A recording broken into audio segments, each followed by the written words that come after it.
Welcome student. We start new point Fleming left hand rule.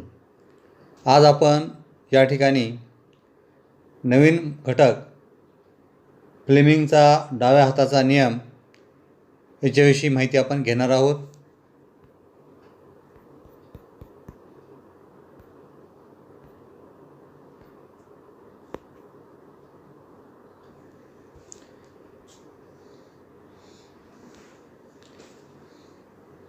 In the above experiment, we consider the direction of the electric current and the direction of the magnetic field and found that the direction of the force exerted is perpendicular to both. वरील प्रयोग आपण बघितला होता. एक force acting on A current carrying conductor in the presence of A magnetic field. चुंबकीय क्षेत्रात विद्युतधारा वाहून नेणाऱ्या विद्युत वाहकावरील बल. या प्रयोगात आपण विद्युतधारेची दिशा आणि चुंबकीय क्षेत्राची दिशा विचारात घेतली आणि असे आढळले की बलाची दिशा या दोन्हीच्या लंब दिशेस आहे असं आपल्याला त्या ठिकाणी आढळलं.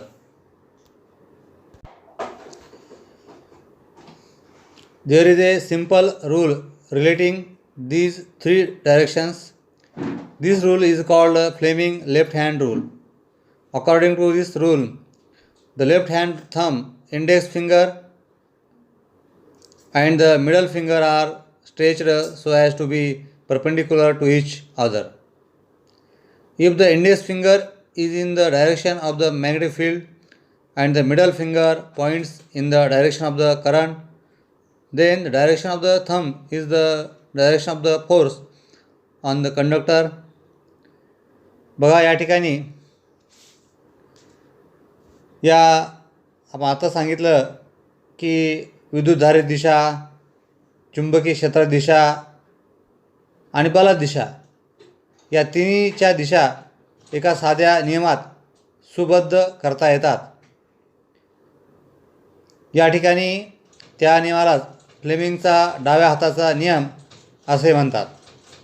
या नियमान्वये डाव्या हाताचा अंगठा, तर्जनी व मधले बोट एकमेकांना लंब राहतील अशी ताठ धरावीत. आकृतीमध्ये बघा तुम्ही. तर्जनी जर चुंबकीय क्षेत्राच्या दिशेत असेल तर, मधले बोट विद्युतधारेच्या दिशेत असेल तर, अंगठ्याची दिशा ही विद्युत वाहकावरील बलाची दिशा त्या ठिकाणी दिशादर्शक त्या ठिकाणी असते. बघा या ठिकाणी सांगितलेलं आहे.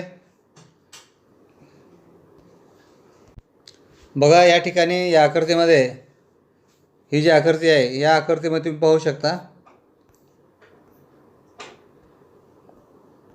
या आकृतीमध्ये तुम्ही पाहू शकता.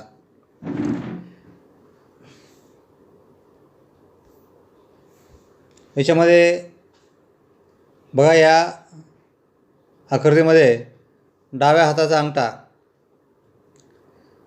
व तर्जनी व मधले बोट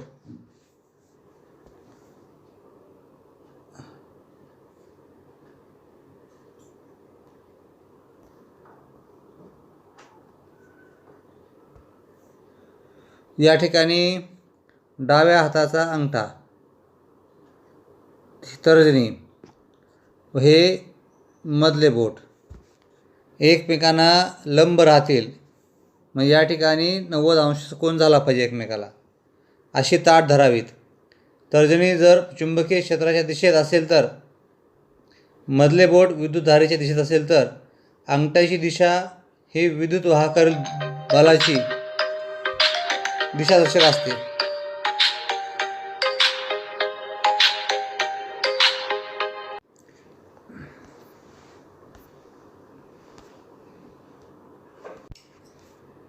बघा या ठिकाणी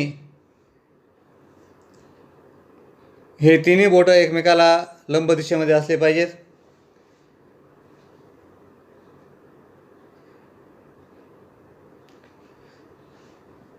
तर या ठिकाणी या फ्लेमिंगच्या डाव्या हाताचा नियम जो आहे हा जो नियम आपण आताच बघितलेला आहे. याच्यामध्ये विद्युतधार दिशा आणि चुंबकीय क्षेत्राची दिशा विचारात घेतली आणि असे आढळले की बलाची दिशा एकमेकाला दोन्हीच्या लंब दिशेस आहेत, म्हणजे हे सर्व एकमेकाला कसे आहेत, लंब दिशेमध्ये आहेत असं आपण या ठिकाणी म्हणू शकतो आपण.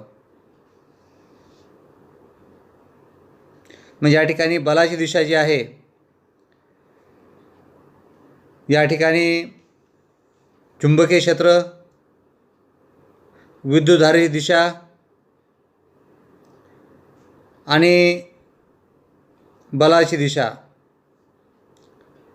हे या दोन्हीचे ते लंब आहेत. म्हणजे बलाची दिशा जी आहे, ही जी बलाची दिशा आहे ही चुंबकीय क्षेत्राची दिशा आणि या ठिकाणी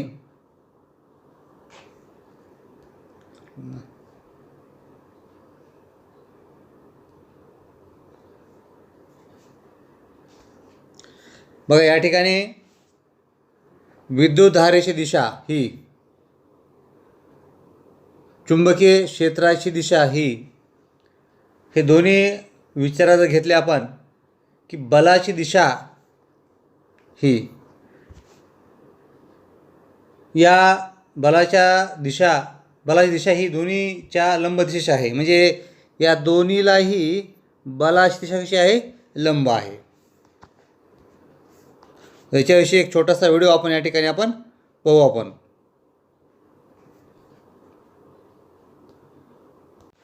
फ्लेमिंगच्या डाव्या हाताचा नियम जो आहे याच्याविषयी एक छोटासा व्हिडिओ पाहू आपण, म्हणजे तुमच्या थोडं जास्त लक्षात येईल. समजा एक अतिरिक्त माहिती म्हणून आपण या ठिकाणी पाहू आपण.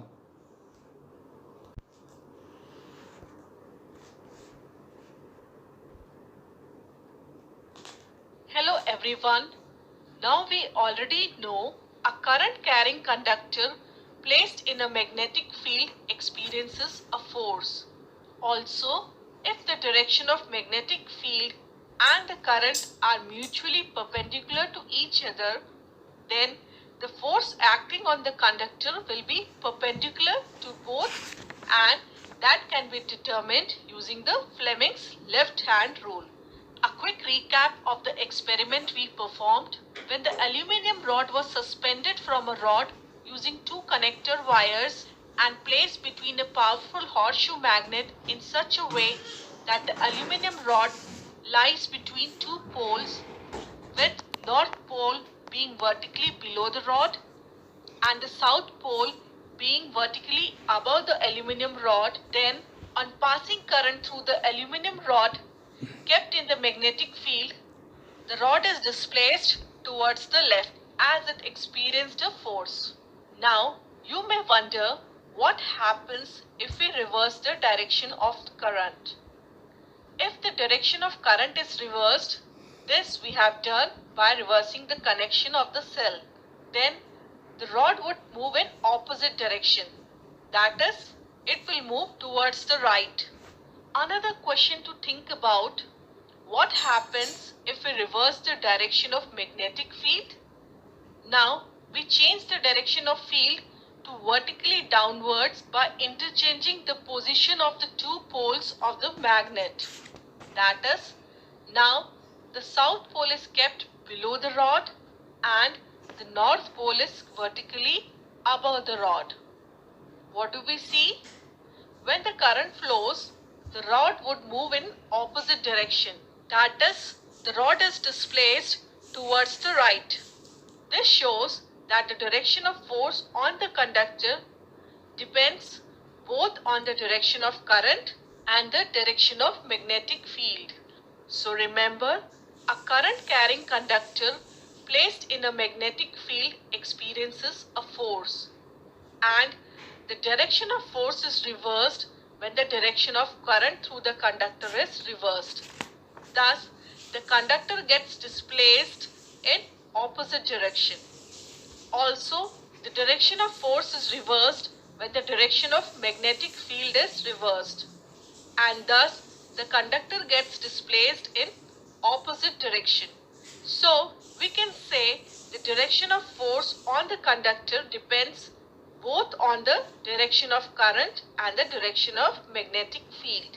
And lastly, if the direction of magnetic field and the current are mutually perpendicular to each other, then The force acting on the conductor will be perpendicular to both, and that can be determined using the Fleming's left hand rule. You know, this phenomenon of a force acting on a current carrying conductor in a magnetic field is used in creating motion in electric motors. And we don't need any introduction to an electric motor, which is a rotating device that converts electrical energy to mechanical energy. From toy car to pump, it's everywhere. So, in the next lesson, let's see how a motor creates rotatory motion and how to find the direction of motion or the force. That's all for now. Bye-bye. See the next point, electric motor.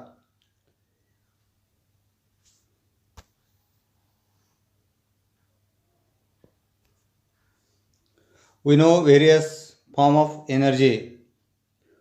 You also know that energy can change its form. A device changing electrical energy into mechanical energy is known as electric motor.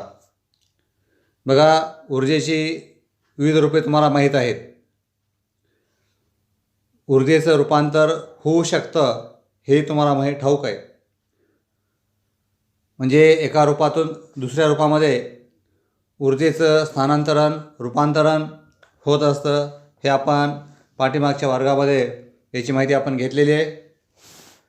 विद्युत ऊर्जेचं यांत्रिक ऊर्जेत रूपांतर करणारे यंत्र म्हणजे विद्युत चलित्र. त्याला आपण इंग्रजीमध्ये इलेक्ट्रिक मोटार असं आपण त्या ठिकाणी म्हणतो. Around us in our day-to-day life, an electric motor is a boon. It is used in fans, refrigerators, mixer, washing machines, computers, pumps, etc. How does this motor work? बघा, या ठिकाणी हे जे विद्युत ऊर्जेचं यांत्रिक ऊर्जेत रूपांतर करणारे यंत्र जे आहे म्हणजे विद्युत चलित्र, ते आपल्या जीवनामध्ये खूप मोठं वरदान आहे असं म्हटलं पाहिजे आपण त्याला.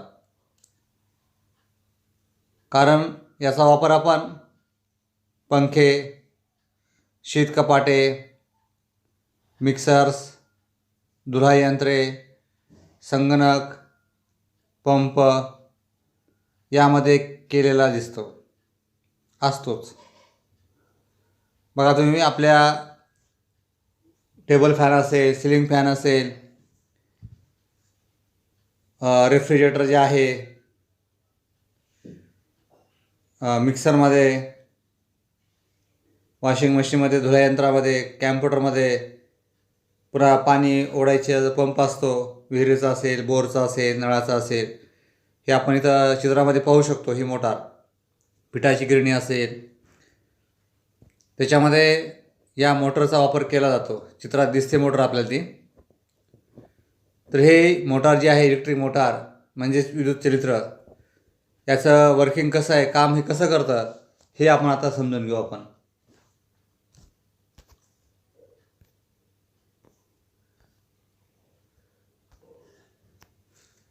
बघा, या ठिकाणी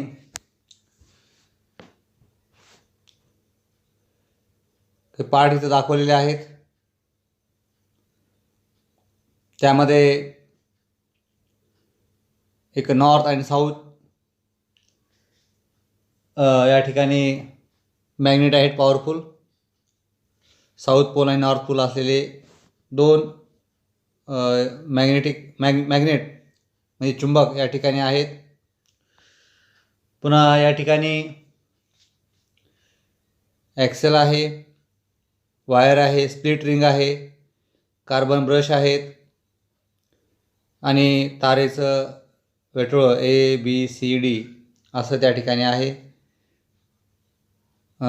खालच्या बाजूला विद्युत घट आहे, प्लग की आहे, हे सगळं आपणास या ठिकाणी घ्यायचं आहे. एवढं साहित्य घ्यायचं आहे. बघा याचं वर्किंग कसं होतं, याची स्ट्रक्चर कसं आहे. The electric motor consist of A rectangular loop of copper wire having resistive coating.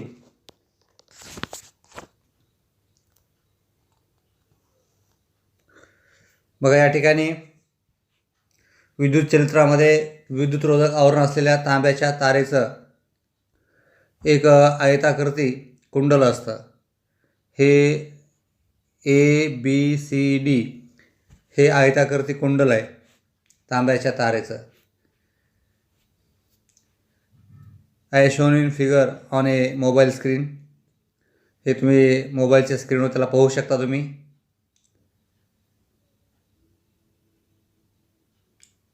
It is placed between the north pole and south pole of a magnet, such as a horseshoe magnet, in such a way that its branches AB and CD are perpendicular to the direction of the magnetic field.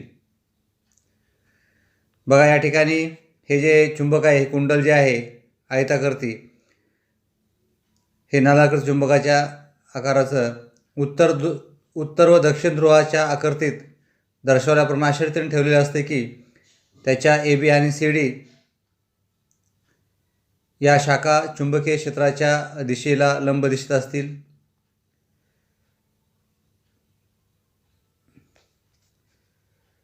The two ends of the loop are connected to the two havels X and Y of the split ring. The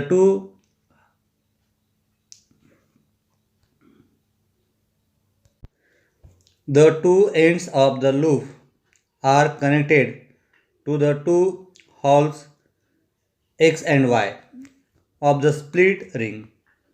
The two holes of the ring have resistive coating on their inner surface and are tightly fitted on the axle. The two holes of the split ring X and Y have their outer conducting surface in contact with the two stationary carbon brushes E and F respectively. बघा या ठिकाणी आपण या ठिकाणी हे आकृती जर बघितलं आपण, आकृतीमध्ये एक कुंडल दिसतं तुम्हाला.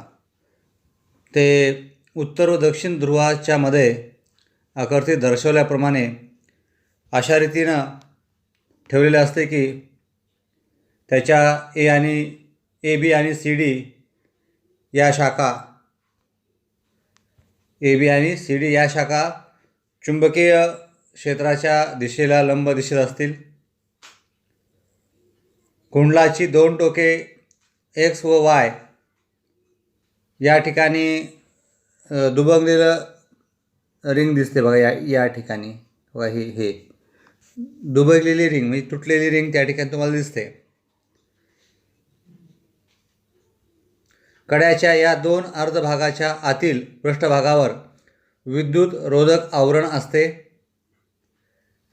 ह्या ज्या कडा आहेत त्या कड्याच्या या दोन अर्धभागाच्या आतील पृष्ठभागावर विद्युत रोधक आवरण असतं आणि ते चलित्राच्या आसाला पकडून बसवलेलं असतं. हे चलित्राचं आस म्हणजे एक्सेल या आसाला त्याला बसवलेलं असतं आणि ते त्याची आतील कड जी आहे या रिंगची ती कशी आहे, विद्युत रोधक आहे. X व Y अर्धकड्याच्या बाहेरील विद्युतवाहक पृष्ठभाग हा दोन स्थिर कार्बन ब्रशना E व F यांना स्पर्श करतो.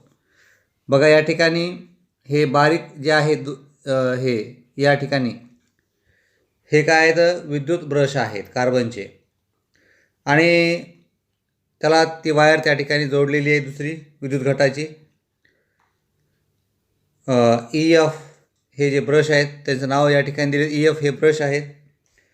बघा या ठिकाणी आपण परत याची रचना समजून घेऊ आपण. बघा या ठिकाणी हे कुंडल चुंबकाच्या उत्तर व दक्षिण ध्रुवाच्या मध्ये आकृतीत दर्शवल्याप्रमाणे अशा रीतीने ठेवले असते की त्याच्या ए बी आणि सी डी या शाखा चुंबकीय क्षेत्राच्या दिशेला लंब असतील. म्हणजे या ठिकाणी हे जे ए बी आणि सी डी जे आहेत यांचे शाखा आहेत, हे जे चुंबक आहेत याला कसे त्या लंब असतील. कुंडलाची दोन टोकं एक्स व वाय हे एक्स आणि वाय या दुभंगलेल्या कड्याला जोडलेली असतात. बघा हे एक्स आणि वाय हे दुभंगलेले कडे आहेत, अर्धवर्तुळाकार असे अर्धवर्तुळाकार हे दुभंगलेले कडे आहेत, त्याला जोडलेले आहेत. कड्याच्या या दोन अर्ध भागाच्या आतील पृष्ठभागावर म्हणजे ह्या आतील पृष्ठभागावर या दोन्ही कड्याच्या विद्युत रोधक आवरण आहे आणि ते चलित्राच्या आसाला पकडून बसवलेलं आहे. एक्स व वाय अर्धकड्यांच्या बाहेरील विद्युतवाहक पृष्ठभाग हा दोन स्थिर कार्बन ब्रशना स्पर्श करतो. हे कड्याचा जो भाग आहे, हा कडे जे आहे याचा हे इथं टिंब मी दिलं या ठिकाणी, ते म्हणजे ब्रश आहे दोन्ही साईडचे, त्यांना त्या कड्या स्पर्श करून आहेत. Wien the circuit is completed as shown in the figure see on the mobile screen, the current flows in the branch AB of the loop from A to B through the carbon brushes E and F. बघा आकृतीत दाखवलेला विद्युत परिपथ पूर्ण केल्यानंतर विद्युतधारा E व F या कार्बन ब्रश मार्फत कुंडलातून वाहू लागते. बघा ज्यावेळेस आपण परिपथ पूर्ण करू हा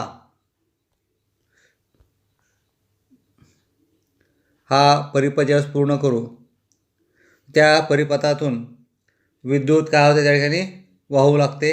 EF या कार्बन ब्रश मार्फत कुंडलामध्ये विद्युत जाते.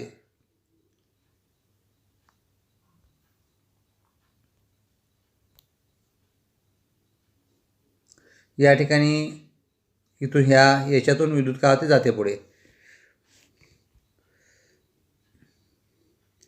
कुंडलाच्या ए बी या शाखेमधून विद्युतधारा ए पासून बी कडे या दिशेने जाते, ए कडून बी कडे जाते. A B of the loop the current flows in the branch A B of the loop from A to B through A carbon brushes E and F. बघा या ठिकाणी कुंडलाच्या ए बी या शाखेमधून विद्युतधारा ए पासून बी कडे जाते, ए पासून बी कडे जाते. म्हणजे ही अशी विद्युतधारा वाहते, अशी आणि इथून या ब्रशपासून इथून पुन्हा इकडं अशी जाते, अशी वाहते. Since the direction of the magnetic field is from North Pole to South Pole according to the Fleming left hand rule. A force is exerted on the branch AB and pushes it down. The current in the CD branch is in opposite direction to that in the AB branch and therefore a force is exerted on the branch CD is upward direction. बघा या ठिकाणी काय होतं, चुंबकीय क्षेत्राची दिशा N ध्रुवाकडनं S ध्रुवाकडे असे असल्याने त्याचा परिणाम ए बी या शाखेवर होऊन फ्लेमिंगच्या डाव्या हाताच्या नियमानुसार ए बी या शाखेवर निर्माण झालेले बल त्याला खालच्या दिशेने ढकलते.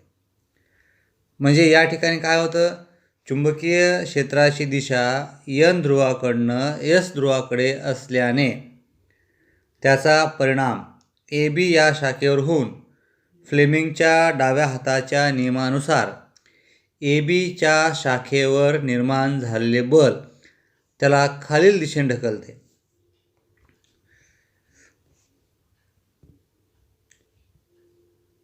Since the direction of the magnetic field is from North Pole to South Pole, According to the Fleming left hand rule, a force is exerted on the branch AB and pushes it down. The current in the CD branch is in opposite direction to that in the AB branch, and therefore a force is exerted on the branch CD in upward direction. बघा या ठिकाणी C D या शाखेतील विद्युतधारा ए बीच्या उलट दिशेने असल्याने निर्माण झालेले बल यानी फिरणार ते.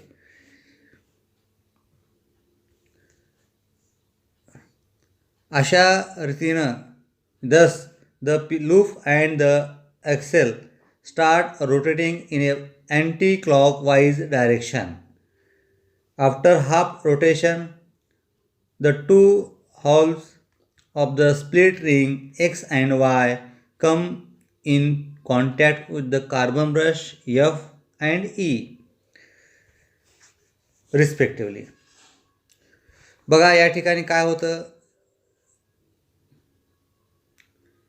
अशा रीतीने या ठिकाणी कुंडल व आस घड्याळाच्या काट्याच्या विरुद्ध दिशेने फिरू लागतात. अशा रीतीने कुंडल व आस घड्याळाच्या काट्याच्या विरुद्ध दिशेने फिरू लागतात. अर्धे परिवलन होताच कड्याचं दुभंगलेलं भाग एक्स व वाय अनुक्रमे एफ आणि ई या कार्बन ब्रशच्या संपर्कात येतात व विद्युतधारा DCBA अशी वाहू लागते. DCBA अशी विद्युतधारा त्या ठिकाणी वाहू लागते. त्यामुळं DC या शाखेला खालील दिशेने व BA या शाखेला वरील दिशेने बल क्रिया करते आणि कुंडल पुढील अर्ध परिवलन आधीच्या दिशेनेच पूर्ण करते. अशा रीतीने प्रत्येक अर्ध परिवलनानंतर कुंडलातील विद्युतधारेची दिशा उलट होते आणि कुंडल व आस एकाच म्हणजेच घड्याळाच्या काट्याच्या विरुद्ध दिशेने फिरत राहतात. बघा या ठिकाणी the loop and the axle start rotating in a anti clockwise direction. कशी अँटी म्हणजे घड्याळाच्या काट्याच्या विरुद्ध दिशेने रोटेशन त्या ठिकाणी सुरू होतं.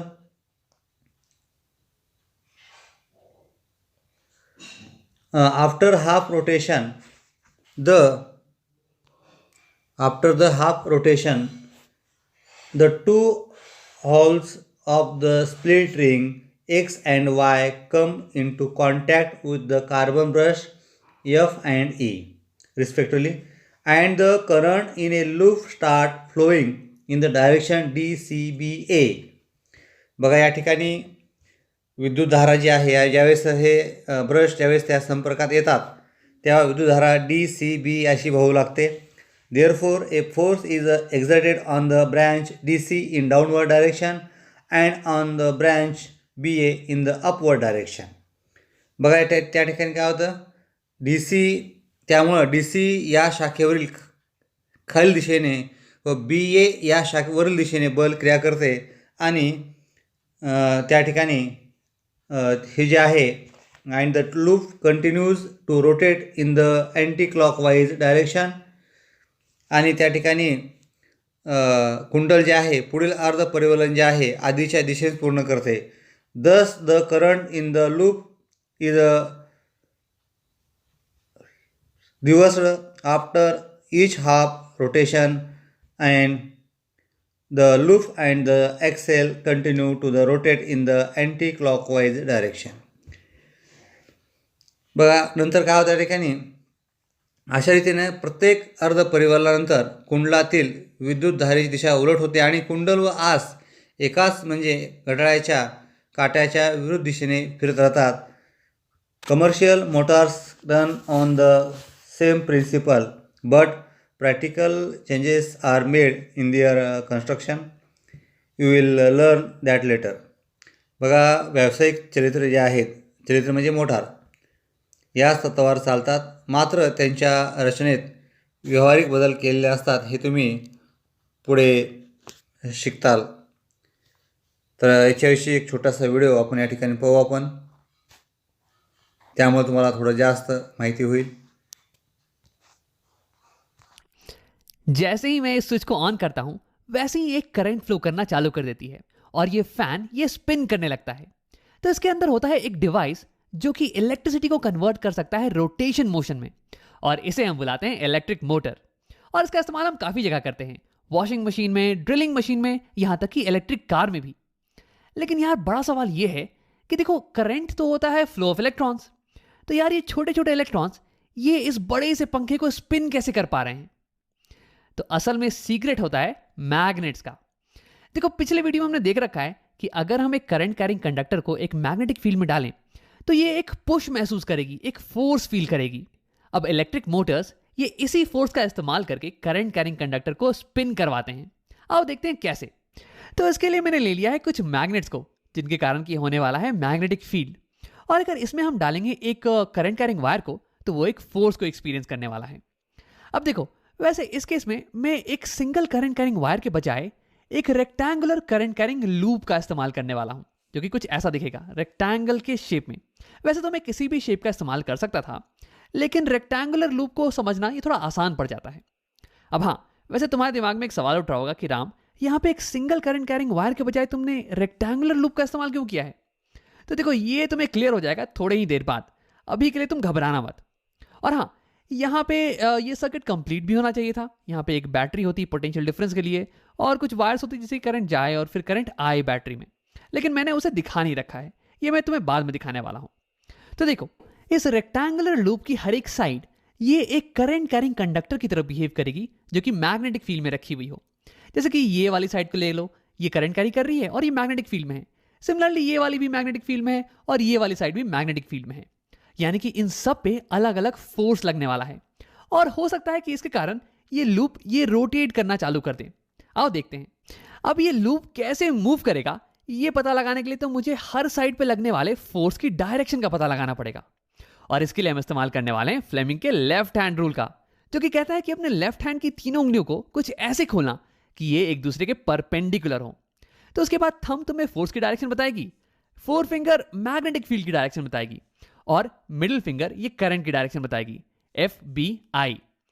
अब देखो हर साइड पे फोर्स की डायरेक्शन का पता लगाने के लिए मैं उंगलियों को करंट और मैग्नेटिक फील्ड के डायरेक्शन में अलाइन करने वाला हूं. तो अब यही करते हैं, हर साइड पे लगने वाले फोर्स की डायरेक्शन का पता लगाते हैं. लेकिन इसके पहले कि मैं तुम्हें ये करके दिखाऊं, क्यों नहीं वीडियो को पॉज करो और खुद से एक बार ट्राई करो.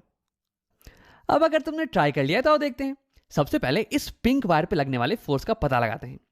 तो देखो यहां पे करंट जा रहा है अंदर की तरफ, तो यानी कि मेरी मिडिल फिंगर ये अंदर की तरफ पॉइंट करनी चाहिए, और यहाँ पे मैग्नेटिक फील्ड ये लेफ्ट डायरेक्शन में, तो यानी कि फोर फिंगर ये लेफ्ट डायरेक्शन में पॉइंट करेगा. तो फिर अगर मैं अपने लेफ्ट हैंड को अलाइन करूं तो फिर ये कुछ ऐसा दिखने वाला है. देखो यहाँ पे थंब ये ऊपर की तरफ पॉइंट कर रही है, यानी कि पिंक वायर पे फोर्स ये ऊपर की तरफ लग रहा होगा. अब अगर मैं सेम चीज इस ब्लू वायर के साथ करूं तो यहाँ पे मुझे कुछ ऐसा दिखने वाला है. देखो हमारी थंब ये नीचे की तरफ पॉइंट कर रही है, यानी कि ब्लू वायर पे फोर्स ये नीचे की तरफ लग रहा होगा. अब आप बात करते हैं इस वायर की. देखो इस केस में करंट ये राइट जा रहा है और मैग्नेटिक फील्ड ये लेफ्ट जा रही है. तो यार यानी कि करंट और मैग्नेटिक फील्ड ये दोनों ही एक दूसरे के पैरेलल हैं. अब याद करो कि हमने पिछले एक वीडियो में पढ़ रखा है कि अगर करंट और मैग्नेटिक फील्ड ये दोनों पैरेलल हो जाएं तो यानी कि इस केस में कोई भी फोर्स नहीं लगने वाला है. तो यानी कि इस समय इस वायर पे तो कोई भी फोर्स नहीं लग रहा है. सिमिलरली इस वायर पे भी, यहाँ पे भी करंट और मैग्नेटिक फील्ड ये एक दूसरे के पैरेलल हैं. तो यानी कि इस केस में हमारी कॉइल पे केवल दो ही फोर्स लग रहे हैं, इस पे ऊपर की तरफ, इस पे नीचे की तरफ. अब मैं इसे दिखा देता हूं कुछ ऐसे. तो अब क्या तुम अंदाजा लगा सकते हो कि हमारी कॉइल ये कैसे मूव करने वाली है? तो इसे दिखाने के लिए मेरे पास एक वीडियो है. देखो यहाँ पे मैंने एक बोर्ड को ले लिया है, और मान लो कि ये हो गई रेक्टेंगुलर कॉइल. तो यानी कि इस साइड पे फोर्स लग रहा है ऊपर की तरफ, और इस साइड पे फोर्स लग रहा है नीचे की तरफ. तो ये कॉइल कुछ ऐसे स्पिन करने लगेगी. देखो यहाँ पे स्पिनिंग हो रही है क्लॉकवाइज डायरेक्शन में. तो यानी कि हमारे केस में भी हमारी कॉइल ये क्लॉकवाइज डायरेक्शन में स्पिन करने लगेगी कुछ ऐसे. अब देखो अभी तक तो इस वायर पे लगने वाला फोर्स और इस वायर पे लगने वाला फोर्स ये बिल्कुल ही सेम रहने वाले हैं, क्योंकि देखो अभी भी इस वायर पे करंट ये अंदर की तरफ जा रही है और मैग्नेटिक फील्ड ये अभी भी लेफ्ट की डायरेक्शन में है. तो यानी कि फोर्स ये अभी भी ऊपर की तरफ होने वाला है. सिमिलरली इस पे फोर्स ये अभी भी नीचे की तरफ होने वाला है. लेकिन तुम अभी ये सोच सकते हो कि राम ये वाला वायर, ये तो अब मैग्नेटिक फील्ड के पैरेलल नहीं रहा। पहले ये पैरेलल था तो इसलिए इस पर कोई भी फोर्स नहीं लग रहा था, लेकिन अब तो यार ये कुछ एंगल बना रहा है, तो यानी कि इस पर कुछ ना कुछ फोर्स लगना चाहिए। तो हाँ, तुम बिल्कुल सही हो, और सिमिलरली इस वायर पे भी अब कुछ ना कुछ फोर्स लगना चाहिए। लेकिन अगर तुम ये सोच रहे हो कि ये इन दोनों वायर पे लगने वाला फोर्स ये हमारे स्पिनिंग मोशन को अफेक्ट करेंगे ना, तो ये सही नहीं है। आओ देखते हैं कैसे। तो अगर मैं इस वायर पे फ्लेमिंग का लेफ्ट हैंड रूल लगाऊं, तो देखो यहां पे मैग्नेटिक फील्ड ये लेफ्ट डायरेक्शन में जा रही है और हमारी करंट ये थोड़ी नीचे के डायरेक्शन में पॉइंट कर रही है। तो यानी कि फ्लेमिंग का लेफ्ट हैंड रूल ये कुछ ऐसा दिखने वाला है। हाँ, तो यानी कि हमारी थंब ये पॉइंट कर रही है अंदर के टुवर्ड्स, यानी कि इस वायर पे फोर्स ये लगने वाला है अंदर की तरफ। और सिमिलरली अगर मैं इस वायर पे फ्लेमिंग का लेफ्ट हैंड रूल लगाऊं, तो ये कुछ ऐसा दिखने वाला है। तो यानी कि इस केस में हमारी थंब ये बाहर की टुवर्ड्स पॉइंट कर रही है, यानी कि इस वायर पे फोर्स ये बाहर की टुवर्ड्स लगने वाला है। तो यार ये दोनों फोर्सेस ये हमारे कॉइल के साथ कर क्या रही हैं? तो देखो ये दोनों फोर्सेस ये हमारे कॉइल को खींचने की कोशिश कर रही हैं ऑपोजिट डायरेक्शन में। लेकिन देखो घबराने की बात नहीं है, हमारा कॉइल ये थोड़ा मजबूत मटेरियल से बना हुआ है, तो इसे कुछ होने वाला नहीं है। देखो यहाँ पे अगर मैं बोर्ड को मैं ऑपोजिट डायरेक्शन में खींचने की कोशिश करूँ कुछ ऐसे, तो बोर्ड को कुछ होता नहीं है। और इनफैक्ट इन फोर्सेस के कारण ये बोर्ड ये रोटेट भी नहीं कर रही है। तो यानी कि इन फोर्सेस के कारण इनके बोर्ड के रोटेशन पे कोई फर्क नहीं पड़ने वाला है। तो सिमिलरली मैं कह सकता हूं कि इन दोनों फोर्सेस के कारण इस कॉइल की स्पिनिंग पे कोई भी फर्क नहीं पड़ने वाला है। यानी कि पूरे मोशन में, पूरे स्पिनिंग मोशन में हम इन दोनों वायर पे लगने वाले फोर्सेस को इग्नोर कर सकते हैं, क्योंकि हम तो यार इस कॉइल की स्पिनिंग को स्टडी कर रहे हैं ना, और ये दोनों फोर्सेस ये स्पिनिंग पे तो कोई प्रभाव नहीं डाल रहे हैं। तो यानी कि अब हमारी कॉइल ये रोटेट करने वाली है आसानी से, कुछ ऐसे। लेकिन तुरंत ही एक छोटी सी प्रॉब्लम होने वाली है। देखो इसे समझाने के लिए मैं तुम्हें बोर्ड को दिखाता हूं। तो देखो अगर हमें चाहिए कि हमारा बोर्ड ये हमेशा क्लॉकवाइज डायरेक्शन में गोल घूमता रहे, तो इसके लिए मुझे हमेशा राइट साइड को नीचे की तरफ ढकेलना पड़ेगा और लेफ्ट साइड को ये हमेशा ऊपर की तरफ पुश करना पड़ेगा। लेकिन यार यहां देखो, जैसे ही हमारी पिंक वाली वायर ये राइट साइड में आई, तो वैसे ही यहां पे फोर्स ये तो अभी भी ऊपर की तरफ लग रहा है, और हमारी ब्लू वायर जो कि लेफ्ट में आ गई है अब, इस पे फोर्स ये अभी भी नीचे की तरफ लग रहा है। तो यानी कि यार ये कॉइल ये तो अब एंटी क्लॉकवाइज डायरेक्शन में रोटेट करने वाली है। ये पहले स्लो डाउन हो जाएगी और फिर ये ऐसे एंटी क्लॉकवाइज डायरेक्शन में रोटेट करेगी। और देखो अब ये फोर्स फिर से ऊपर है और यहाँ पे नीचे, यानी कि ये फिर से कॉइल ये क्लॉकवाइज डायरेक्शन में रोटेट करेगी, और फिर एंटी क्लॉकवाइज डायरेक्शन, और फिर से क्लॉकवाइज डायरेक्शन। तो यार ये तो एक अच्छी मोटर है नहीं, ये तो एक भी चक्कर को कंप्लीट नहीं कर पा रही है। तो इसे कैसे ठीक किया जाए? तो देखो हमें चाहिए कि हमारा कॉइल ये हमेशा क्लॉकवाइज डायरेक्शन में चक्कर काटता रहे। तो यानी कि इसके लिए जब हमारी कॉइल इस पोजीशन पे आए, तो देखो इस वायर पे लगने वाला फोर्स इसकी डायरेक्शन को रिवर्स कर जाना चाहिए, ऊपर से नीचे हो जाना चाहिए। सिमिलरली इस वायर पे लगने वाला फोर्स ये अब नीचे से ऊपर की तरफ हो जाना चाहिए, तभी तो ये लूप ये अपने साइकिल को कंप्लीट कर पाएगी यार। तो यार यहाँ पे हम फोर्स की डायरेक्शन को रिवर्स कैसे करें? तो इसके लिए हम लेके आते हैं अपने लेफ्ट हैंड रूल को। देखो अभी थंब पॉइंट कर रहा है ऊपर की तरफ, हमें चाहिए कि थंब ये नीचे की तरफ पॉइंट करे। तो ऐसा करने के दो तरीके हैं। या तो पहला तरीका ये है कि तुम मैग्नेटिक फील्ड की डायरेक्शन को रिवर्स कर दो, ये भी लेफ्ट पॉइंट कर रही है इसे राइट कर दो, लेकिन करंट की डायरेक्शन को सेम रखना। अब इसे खुद से अगर तुम ट्राई करोगे ना, तो तुम्हें दिखेगा कि तुम्हारी थंब ये नीचे की तरफ पॉइंट कर रही है।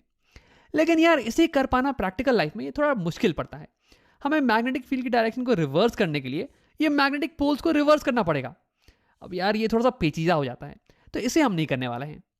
अब देखो दूसरा तरीका ये है ना कि मैग्नेटिक फील्ड की डायरेक्शन को तुम सेम रखो, लेकिन करंट की डायरेक्शन को रिवर्स कर दो। और अगर तुम ऐसा करोगे तो देखो तुम्हारी हैंड कुछ ऐसे दिखेगी। देखो थंब ये नीचे की तरफ पॉइंट कर रहा है, यानी कि अब इस वायर पे फोर्स ये नीचे की तरफ पॉइंट करने वाला है। तो यानी कि ऐसे ही अगर मैं पूरे कॉइल में करंट को रिवर्स कर दूं, तो यानी कि हर जगह पे फोर्स ये अब रिवर्स हो जाने वाला है। इस वायर पे फोर्स अब नीचे की तरफ लगेगा, इस वायर पे फोर्स अब ऊपर की तरफ लगेगा, और हमारी कॉइल ये अब क्लॉकवाइज डायरेक्शन में अपने चक्कर को पूरा कर पाएगी। अब देखो अगर तुम सोच रहे होगे कि राम तुम यहाँ पे करंट की डायरेक्शन को रिवर्स कैसे करने वाले हो, तो इसके बारे में हम तुरंत बात करने वाले हैं, घबराओ नहीं। इंपॉर्टेंट चीज ये है कि जैसे ही मेरी कॉइल आधा चक्कर को कंप्लीट करेगी, वैसे ही हमें करंट की डायरेक्शन को रिवर्स करना पड़ेगा। तो अब इस हाथ को हटाते हैं और यहाँ पे करंट की डायरेक्शन को स्विच करते हैं। तो देखो जैसे ही मैंने करंट को स्विच किया, हमारी फोर्सेस की डायरेक्शन ये भी स्विच हो गई, और अब हमारा ये कॉइल ये क्लॉकवाइज डायरेक्शन में चक्कर को पूरा कर सकता है, कुछ ऐसे।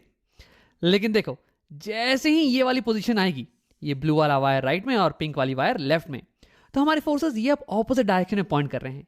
ये राइट में फोर्स ऊपर है, लेफ्ट में फोर्स नीचे है। तो यार अब तो हमारी कॉइल ये कंटिन्यू नहीं कर सकती है। तो यहाँ पे हमें सेम चीज़ को करना पड़ेगा।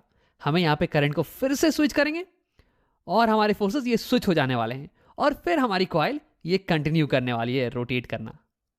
तो यानी कि अगर हम हर आधे साइकिल के बाद करंट की डायरेक्शन को स्विच कर देना, तो फिर फोर्स की डायरेक्शन भी स्विच हो जाने वाली है और हमारा ये लूप ये कंटिन्यूसली रोटेट करता रहेगा क्लॉकवाइज डायरेक्शन में। तो यहाँ पे हमने इलेक्ट्रिसिटी को कन्वर्ट कर दिया है रोटेशन मोशन में। अब हाँ, वैसे ही इस एनिमेशन में मैं हमेशा इसे पॉज कर दे रहा हूँ जब भी करंट स्विच कर रही है, ताकि तुम इसे क्लियरली देख पाओ, लेकिन असलियत में ये कंटिन्यूसली होता रहता है। अब देखो एक आखिरी चीज, हम कैसे इस कॉइल को एक बैटरी से कनेक्ट करें ताकि इसमें हमेशा एक करंट फ्लो करता रहे, और हम ये कैसे हासिल करें कि हर आधे साइकिल के बाद इस कॉइल में करंट की डायरेक्शन ये स्विच कर जाएगी ताकि ये कंटिन्यूसली क्लॉकवाइज डायरेक्शन में गोल घूमता रहे। तो इसके लिए मेरे पास यहाँ पे एक बैटरी और ये कनेक्टेड है कुछ वायर से। अब मैं इन वायर्स को डायरेक्टली ज्वाइन कर देने वाला हूँ अपने कॉइल से, कुछ ऐसे। अब जैसे ही ये कनेक्शन पूरा होगा, वैसे ही कॉइल में करंट फ्लो करने लगेगी और ये कॉइल रोटेट करना चालू कर देगी। लेकिन देखो, इस कॉइल के साथ साथ ये वायर्स ये भी रोटेट करने लगेंगे और ये उलझने लगेंगे, कुछ ऐसे। तो यार ये तो दिक्कत की बात हो गई और हमारा कॉइल भी अब इस पोजीशन पे आ चुका है। हमें अब करंट की डायरेक्शन को रिवर्स करना पड़ेगा। तो ये हम कैसे हासिल करें? तो देखो, इसके लिए हम बैटरी को रिवर्स कर सकते हैं या फिर हम इस कनेक्शन को रिवर्स कर सकते हैं। मैं इस वायर को यहां ज्वाइन कर दूंगा और इस वायर को यहां, ताकि करंट ऑपोजिट डायरेक्शन में फ्लो करे और फिर फोर्स की डायरेक्शन ये भी रिवर्स हो जाए, कुछ ऐसे। लेकिन देखो, सवाल ये है कि यार ये चेंज इन कनेक्शन ये हम ऑटोमेटिकली कैसे करें ताकि ये खुद से होता रहे, खुद ब खुद, हमें कुछ करने की जरूरत नहीं पड़े। तो देखो, इससे करने के लिए हमें एक नए डिवाइस का इस्तेमाल करना पड़ेगा। इसे हम बुलाते हैं कॉम्यूटेटर। तो ये हो गया कॉम्यूटेटर। इसमें होते हैं स्प्लिट रिंग्स, मतलब कि दो आधे मेटालिक रिंग्स जिनके बीच में की थोड़ा सा गैप हो, और ये कनेक्टेड होते हैं हमारे कॉइल से। यानी कि हमारा कॉइल अगर रोटेट करेगा तो ये उसके साथ साथ रोटेट करने वाले हैं। और फिर इसमें होते हैं दो कार्बन ब्रशेस जो कि कनेक्टेड होते हैं वायर से और फिर हमारी बैटरी से। अब देखो, ये कार्बन ब्रशेस और स्प्लिट रिंग्स ये आपस में कनेक्टेड नहीं होते हैं, बल्कि ये एक दूसरे को टच कर रहे होते हैं। जैसे कि देखो, यहाँ पे ये ब्रश इस रिंग को टच कर रहा है। अब अगर ये रिंग रोटेट करना चालू कर दे तो ये ब्रश उसके साथ रोटेट करने वाला नहीं है, बल्कि ये उसके ऊपर स्लिप करता रहेगा। सिमिलरली यहाँ पे भी सेम चीज होने वाली है। और हाँ, क्योंकि हमारी कार्बन ब्रश ये टच कर रही है हमारे स्प्लिट रिंग को, तो इसलिए यहाँ इस बैटरी से निकलने वाला करंट ये इसके थ्रू कॉइल में एंटर कर जाएगा और फिर ये वापस इसके थ्रू ये वापस आ जाने वाला है। तो यानी कि इस सेटअप की मदद से हमारे कॉइल में कंटिन्यूसली करंट फ्लो कर सकती है। और हाँ, ये अब रोटेट करना चालू कर देगा, कुछ ऐसे। और इस सेटअप की मदद से देखो, ये कार्बन ब्रश ये कनेक्टेड नहीं है ना स्प्लिट रिंग से, ये बस टच कर रही है। तो इसलिए जब ये कॉइल रोटेट करेगा तो हमारी वायर्स ये इसके साथ साथ रोटेट नहीं करने वाली हैं, ये उलझने वाली नहीं है। तो अब यहाँ पे एक प्रॉब्लम तो सॉल्व हो गई। अब आखिरी प्रॉब्लम ये है कि कैसे ये सेटअप हर आधी साइकिल के बाद कॉइल में करंट की डायरेक्शन को रिवर्स कर देता है। तो देखो, अभी ये पिंक वाली स्प्लिट रिंग ये कनेक्टेड है बैटरी के इस टर्मिनल से, पॉजिटिव टर्मिनल से, और ब्लू वाली स्प्लिट रिंग ये कनेक्टेड है बैटरी के नेगेटिव टर्मिनल से। लेकिन ध्यान देना, आधे साइकिल के बाद क्या होता है, ये जब हमारी कॉइल ये इस पोजीशन पे आ जाए तो देखो, ये पिंक वाली स्प्लिट रिंग ये अब इस ब्रश के साथ कांटेक्ट में है, यानी कि बैटरी के नेगेटिव टर्मिनल के साथ, और ये ब्लू वाली रिंग ये बैटरी के पॉजिटिव टर्मिनल के साथ कांटेक्ट में है। तो यानी कि अब करंट ये ऐसे जाएगा और ये कॉइल में ऐसे इंटर करने वाला है, ऐसे, यानी कि ऑपोजिट डायरेक्शन में, और फिर ये ऐसे निकल के ये वापस आ जाने वाला है। यानी कि कॉइल में करंट की डायरेक्शन ये रिवर्स हो चुकी है, कुछ ऐसे। तो यानी कि फोर्स की डायरेक्शन ये भी रिवर्स हो जाएगी, और इसका मतलब कि हमारा कॉइल ये क्लॉकवाइज डायरेक्शन में रोटेट करना कंटिन्यू करेगा, कुछ ऐसे। लेकिन कब तक? ये देखो, ये फिर से कांटेक्ट यहाँ पे चेंज। हाँ देखो, ये पिंक वाली रिंग ये अब फिर से वापस से कांटेक्ट में आ गई है पॉजिटिव टर्मिनल के साथ, और ये ब्लू वाली रिंग ये कांटेक्ट में है अब नेगेटिव टर्मिनल के साथ। तो देखो, ये करंट ऐसे गया, ये ऐसे एंटर, और ये वापस से ऐसे उल्टे डायरेक्शन में, यानी ये करंट ये फिर से रिवर्स हो गया है और फोर्स भी रिवर्स, और फिर ऐसे ही हमारी कॉइल ये कंटिन्यूसली ये रोटेट करती रहेगी। और देखो, सबसे इंपॉर्टेंट बात ये है कि यहाँ पे कनेक्शन में चेंज ये खुद से हो रहा है, हम बाहर से कुछ भी नहीं कर रहे हैं। तो यानी कि कॉम्यूटेटर की मदद से हमने एक कंप्लीट मोटर एक्शन को हासिल कर लिया है। तो इस वीडियो में हमने देखा कि एक मोटर में होते हैं कुछ मैग्नेट्स और एक करंट कैरिंग कॉइल, और ये मैग्नेटिक फील्ड इस कॉइल को पुश करने वाली है, इसे रोटेट करवाने वाली है। और इंपॉर्टेंट चीज ये है ना कि जब ये कॉइल इस पोजीशन पे आए तो फिर करंट की डायरेक्शन को हमें रिवर्स करना पड़ेगा, और इसके लिए हम इस्तेमाल करते हैं कॉम्यूटेटर का, जिसमें कि होते हैं कुछ स्प्लिट रिंग्स और कार्बन ब्रशेस। अब जैसे ही करंट की डायरेक्शन रिवर्स होगी वैसे ही फोर्स की डायरेक्शन भी रिवर्स हो जाएगी, जिसके कारण कि ये कॉइल ये कंटिन्यूअसली एक ही डायरेक्शन में रोटेट करता रहेगा। तो ऐसे हमने इलेक्ट्रिसिटी को कन्वर्ट कर दिया है रोटेशन मोशन में। और अगर इस कॉइल से तुम किसी मशीन को लगाओगे ना तो वो भी रोटेट करने लगेगी, जैसे कि तुम्हारी फैन या फिर ड्रिलिंग मशीन या फिर वॉशिंग मशीन।